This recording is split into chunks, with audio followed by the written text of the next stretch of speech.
Hello everyone, welcome to my channel. तो आज हम करने वाले हैं अपने रीडिंग कॉम्प्रिहेंशन का सेट नंबर 85। तो स्टार्ट करते हैं आज के इस पैसेज को। तो आज का जो पैसेज है ना हमारा ये है। For the past several years, scientists have issued ominous warning about the future of the Earth's climate। अब देखो, for the past several years यानी कि पिछले कुछ सालों से जो साइंटिस्ट है ना उन्होंने ना हमारे अर्थ के क्लाइमेट के फ्यूचर को लेकर ना कुछ ऑमिनस वार्निंग्स दी है। ऑमिनस देखो, ऑमिनस का मतलब होता है कोई भी बैड रिजल्ट होना या फिर कुछ अशुभ होना या कुछ बुरा होने वाला है, उसको हम कहते हैं ऑमिनस। ठीक है। तो जो साइंटिस्ट है उन्होंने ऑमिनस वार्निंग दे दी है क्लाइमेट चेंज को लेकर कि जो अभी क्लाइमेट चेंज का जो फ्यूचर रहेगा वो क्या रहेगा, बहुत ही उसके बैड इफेक्ट रहेंगे। Predictions of dramatic global change arising from the continued dumping of the industrial byproduct into the atmosphere and forest loss of massive scale can no longer be ignored. अब देखो यहाँ पे जो बात हो रही है कि जो साइंटिस्ट है ना उन्होंने जो भी ये चीजें प्रेडिक्शन की है ना, प्रेडिक्शन मतलब फ्यूचर के बारे में पहले से ही अनुमान लगा लेना कि ऐसा हो सकता है। जैसे आप भी अपने घर में चीजों को कुछ कुछ चीजों का अनुमान लगाते हो ना, तो यहाँ पे साइंटिस्ट जो है ना उन्होंने अनुमान लगा लिया है ये ग्लोबल ये जो ग्लोबल चेंज को लेकर कि जो ग्लोबल चेंज की वजह से क्या हो रहा है, ये इसका जो इसका जो ये क्या हो रहा है, अराइज हो रहा है, इसका जो टेम्परेचर है वो बढ़ रहा है।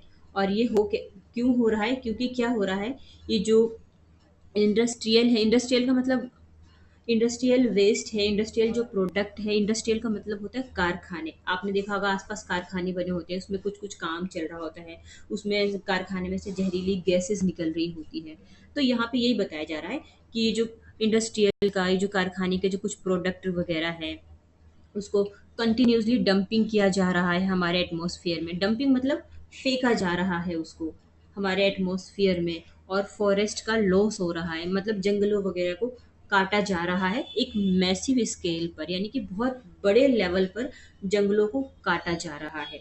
तो इन सारी चीज़ों को हम बहुत लंबे टाइम तक अब इग्नोर नहीं कर सकते, क्योंकि इससे क्या हो रहा है, हमारा जो है ना ये क्लाइमेट चेंज हो रहा है। ग्लोबल जो हमारा ये चेंज हो रहा है, क्या बोलते हैं इसको, देखो इसको कहते हैं ग्लोबल वार्मिंग हो रहा है। क्योंकि क्या हो रहा है, क्योंकि हमारे अर्थ का जो टेम्परेचर है वो बढ़ रहा है। ये जो एक्स्ट्रा गैसेस है ना जो हमारे एयर में, हमारे एटमॉस्फेयर में डाली जा रही है, ये फैक्ट्रीज वगैरह के थ्रू और फॉरेस्ट वगैरह को कट किया जा रहा है। तो इन सबका एक रीज़न क्या हो रहा है कि हमारा जो ये जो क्लाइमेट चेंज है क्या है, बढ़ रहा है। ठीक है।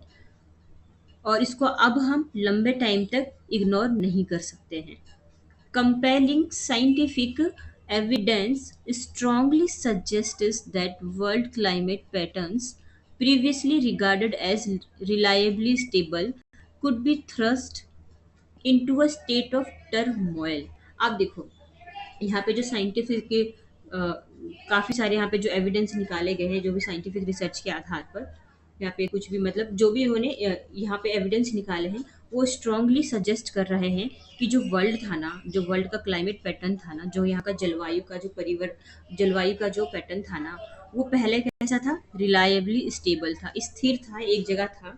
ठीक है। बट अब ऐसा लग रहा है ना कि ये टर्मोइल की सिचुएशन में आ सकता है। टर्मोइल का मतलब होता है स्थिति को और ज़्यादा बिगाड़ देना, तहस नहस कर देना, तहस नहस, या फिर ग्रेट, हम कह सकते हैं ग्रेट नॉइज और कंफ्यूजन हो जाना। कंफ्यूजन इट मीन्स कि बहुत ज़्यादा तहस नहस हो जाना, उस चीज़ को एकदम से तबाह कर देना। तो अब यहाँ पे कैसा लग रहा है कि जो क्लाइमेट है हमारा वो कैसा हो जाएगा, पहले तो ये रिलायबली था, यानी कि पहले स्थिर था, बट अब ये टर्मोइल हो सकता है, काफ़ी चीज़ों को ये तहस नहस कर सकता है। ये इस कंडीशन में आ चुका है हमारा जो क्लाइमेट है। ठीक है। नेक्स्ट पे चलते हैं। नेक्स्ट है हमारा, हाँ थोड़ा सा आप इमेज देख सकते हैं। देखो ये जो कैसे जो हमारे ग्लोब का जो टेम्परेचर बढ़ रहा है, तो ग्लोबल वार्मिंग हो रहा है ना, ये सारे हम ग्लोबल वार्मिंग ही तो पढ़ रहे हैं। जब हमारे अर्थ का जो टेम्परेचर है ना नॉर्मल से भी ज़्यादा हो जा रहा है। ठीक है। आपने देखा होगा आज के टाइम में अब सर्दी भी ज़्यादा नहीं पड़ती। पहले 3-3 महीने की सर्दियाँ हुआ करती थी, और अब क्या होता है, 1 महीने की सर्दी होती है, ओनली जनवरी में होती है। मैं सारे आपको एग्ज़ाम्पल्स के लिए बता रही हूँ ताकि आप अच्छे से समझ पाएँ। ठीक है, 1 महीने की यहाँ पे सर्दी होती है हमारे, देखा जाए दिल्ली वगैरह खासकर नॉर्थ साइड में, और उसके बाद गर्मी ही गर्मी होती है। तो ये सारा ही इफ़ेक्ट है ग्लोबल वार्मिंग का। पेड़ वगैरह काटा जा रहा है, लोग अपने फ़ायदे के लिए पेड़ों को काट रहे हैं, और मतलब ये सारी चीज़ें हमारे इफ़ेक्ट करती है ग्लोबल वार्मिंग को। अब देखो, emissions of natural and synthetic gases are increasing the heat trapping capacity of the atmosphere through a phenomenon known as the greenhouse effect. अब यहाँ पे क्या हो रहा है, हमारे एटमॉस्फेयर में ना ये जो नेचुरल और सिंथेटिक गैसेस का है ना, जो एमिशन किया जा रहा है, यानी कि इनका उत्सर्जन किया जा रहा है हमारे एटमॉस्फेयर में, इनको डाला जा रहा है। इससे क्या हो रहा है कि ये जो हीट है ना, ये हीट ट्रैपिंग की कैपेसिटी वो बढ़ गई है, और हमारा जो एटमॉस्फेयर है ना, वो कैसा हो गया, गर्म हो गया है। और ये जो फेनोमेनन है, ये जो घटना है, ये जो प्रोसेस है, इसको कहते हैं ग्रीन हाउस इफेक्ट। ठीक है, देखो बेसिकली ना ग्रीन हाउस इफेक्ट में एक बार फिर से बता दूं आपको कि ना ये एक ऐसा प्रोसेस होता है जिसमें कि हमारे जो वायुमंडल में ना, देखो कुछ गैसेस होती हैं जो सन से, यहाँ पे मैं कहाँ पे बनाऊँ मैं आपको, एक मिनट, मैं हाँ यहाँ पे बना के बताती हूँ आपको। देखो हमारे वायुमंडल में ना, ये क्या हो रहा है, हाँ, हमारे वायुमंडल में ना कुछ गैसेस होती है, और ये जो गैसेस होती है ना, जैसे ये सन से आने वाली गर्मी को क्या करती है, सन से आने वाली हीट को एब्जॉर्व कर लेती है, और हमारे एब्जॉर्व कर लेती है, और हमारे जो अर्थ का जो टेम्परेचर है ना, वो क्या होता है, एटमॉस्फेयर वो बहुत ज़्यादा गर्म हो जाता है। ठीक है, तो इस ग्लोबल वार्मिंग के लिए ना देखा जाए तो बहुत सारी गैसेस जिम्मेदार भी है, जैसे कि मैं आपको एग्जांपल के लिए बताऊं तो हो जाएगा CO2 है ना, कार्बन डाइऑक्साइड है, और मीथेन जिसको कि ये बोलते हैं ना, मीथेन का फॉर्मूला ये होता है CH4 करके होता है, और ओज़ोन है, ओज़ोन को O3 कहते हैं, और क्या हो सकता है, नाइट्रस ऑक्साइड है ना, नाइट्रस ऑक्साइड को N2O लिखते हैं। ठीक है, तो ये सारे ही जिम्मेदार हैं हमारे ग्रीन हाउस इफेक्ट के लिए, ये सारी गैसेस। तो कई बार आपसे एग्जाम में भी पूछ लिया जाता है ग्रीन हाउस गैसेस के लिए कौन कौन सी गैसेस जिम्मेदार है, तो आप याद रखेंगे। ठीक है, द आप नेक्स्ट पे अब चलते हैं। The projected impacts of this worldwide climate disruption dwarf many of the environmental problems of the past। अब देखो ये जो वर्ल्ड वाइड क्लाइमेट चेंज हो रहा है ना बहुत बड़े लेवल पर, ये जो द प्रोजेक्टेड इम्पैक्ट, यानी कि जो प्रोजेक्ट किया जा रहा है इम्पैक्ट को, इसके जो इफेक्ट को, ये क्या हो रहा है, ये वर्ल्ड वाइड क्लाइमेट चेंज में जो ये मतलब कि ये अनुमान लगाया जा रहा है कि जो इस, देखो क्या हुआ है कि जैसे कि पास्ट में ना बहुत सारे ना समस्याएं वगैरह रही है ग्लोबल वार्मिंग को लेकर, पर अभी अगर ऐसी कंडीशन हो जाएगी ना, तो जो पास्ट में जितने भी यहाँ पे चीज़ें की गई है वो सारी बहुत छोटी चीज़ें लगेंगी आज के टाइम में। क्यों?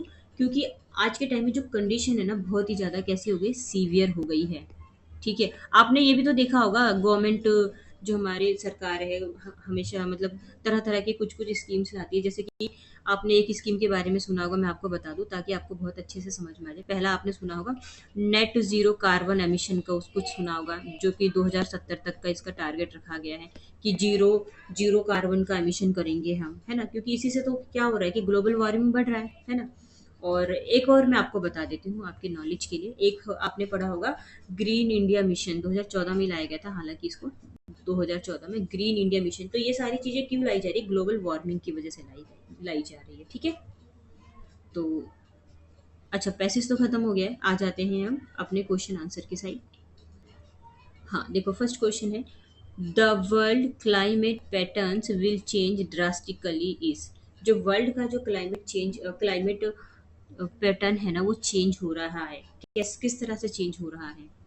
देखो ड्रास्टिकली ये किस तरह से चेंज हो रहा है, तो ये प्रोबेबली है, इम्प्रोबेबल है, पॉसिबल है, इम्पॉसिबल। इम्पॉसिबल नहीं हो सकता, और पॉसिबल तो चलो ये ठीक है। प्रोबेबली ये क्या हो रहा है, चेंज हो रहा है। ऑप्शन नंबर ए ही हमारा करेक्ट हो जाएगा।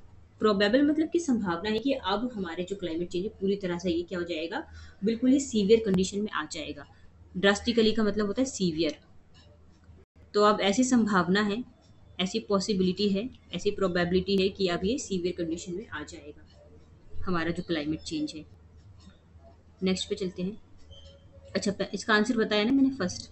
दूसरे पे चलते हैं। दूसरा है हमारा, the green house affect is a फेनोमेन that increases.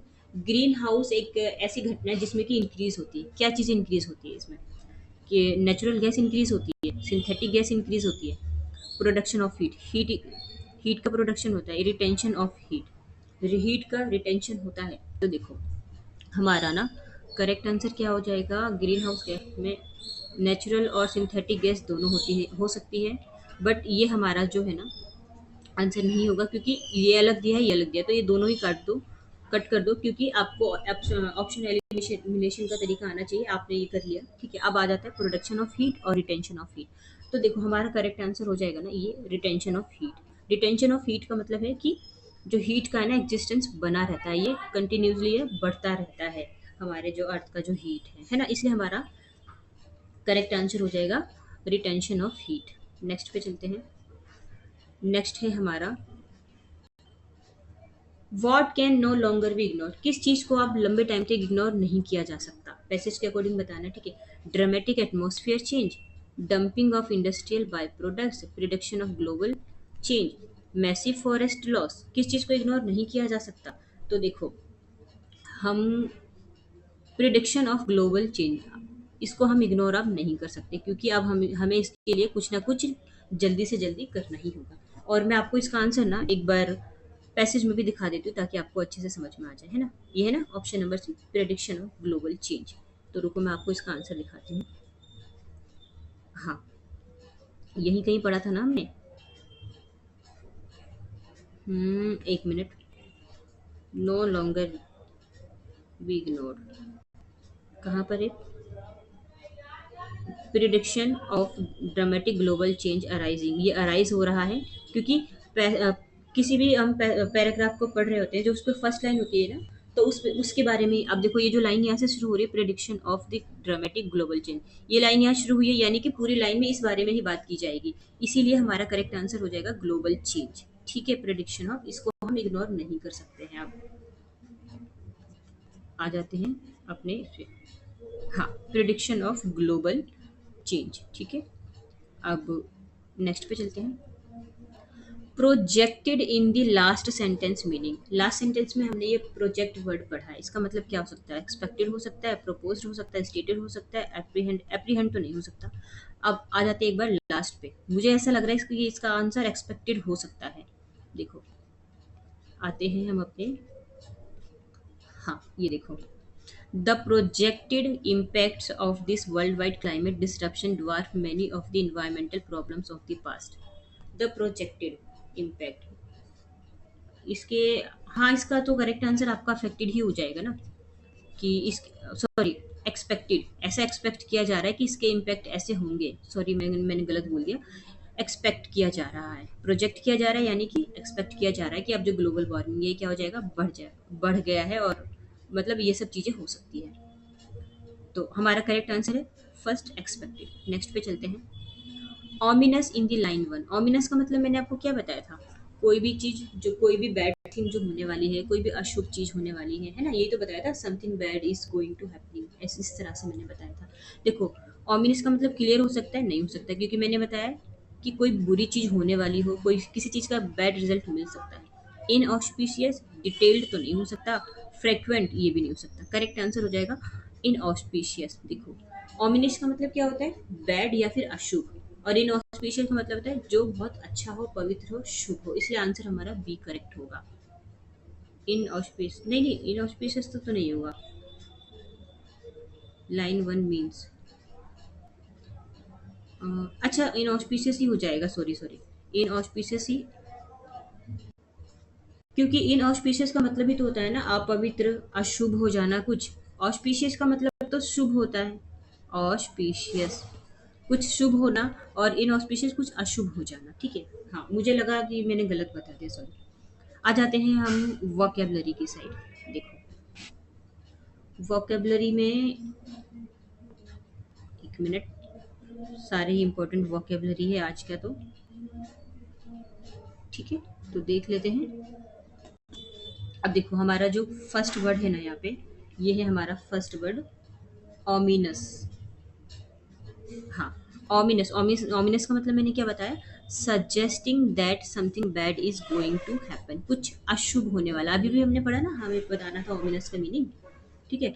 और नेक्स्ट है हमारा, देखो, प्रेडिक्शन। प्रेडिक्शन मतलब किसी भी चीज़ को प्रेडिक्ट कर लेना कि फ्यूचर में कुछ ऐसा होने वाला है। A statement about what you think will happen in the future. ठीक है। डंपिंग, किसी भी चीज़ को अपने से दूर कर देना, दूर फेंक देना, है ना।